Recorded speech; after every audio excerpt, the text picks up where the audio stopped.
Suraxanıda da bədbəxt hadisə baş verib. Yaşayış binasının mənzillərindən birinin eyvanı uçub və ev sahibi ağır xəsarətləri alıb. Qeyd eləyək ki, hazırda həmin ünvanda eyvanın qəzalı və yaşayış üçün təhlükəli olan bir neçə mənzil var. Elə bir zəlzələ oldu. Qoyduq uzamda, qanın içində apardıq. Getdi, qaburqası qırılıb. Da belə olar. Suraxanı rayon Hövsan qəsəbəsində 3 mərtəbəli yaşayış binasının eyvanı uçub. Hadisə 2-ci mərtəbədə Xalidə İbrahimlinin mənzilində baş verib. O eyvana hava almaq üçün çıxıb və nəticədə qəzalı vəziyyətdə olan eyvan uçub. Başını təmizlədim, qumun torpağın içindən aldım qucağıma. Ağlayırdı, özündə deyildi, gözü başı şişmişdi. Ayaqları sınıb, burnu iki yerə bölünüb, qabırğaları qırılıb. Binamızın köhnə olması və eyvanların qəzalı vəziyyətdə, bloklarımızın qəzalı vəziyyətdə olması. Yaralı ağır vəziyyətdə xəstəxanaya aparılıb. Bədənin müxtəlif nahiyələrindən cərrahi əməliyyat olunub və hazırda müalicəsi reanimasiyada davam etdirilir. İndi bina sakinləri öz mənzillərinə girməyə belə ehtiyat edirlər. Çünki digər eyvanların da uçma təhlükəsi var. Nə təmir eləmək, heç vaxt mən orada bəlkə bir 40 ildir, neçə ildir, bəlkə də çoxdur, ancaq heç vaxt heç nə görməmişik. Heç kim gəlib maraqlanmır, heç nə də yox. Kondisionerdir, dəmir barmaqlıqlardır, pəncərədir.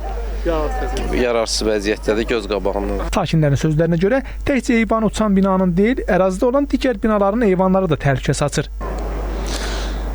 Bədbəxt hadisənin baş verdiyi bu binanın 72 yaşı var. Hansı ki, sakinlər bildirilir bu müddət ərzində binada bir dəfə də olsun təmir işləri aparılmayıb. Hadisənin baş verdiyi eyvanla yanaşı binadakı demək olar ki, bütün eyvanlar qəzalı vəziyyətdədir. Sakinlər isə bildirirlər ki, burada yaşamaq bir neçə ildir ki, təhlükəli vəziyyət alıb. Binanın eyvanları tək qəzalı vəziyyətdə deyil.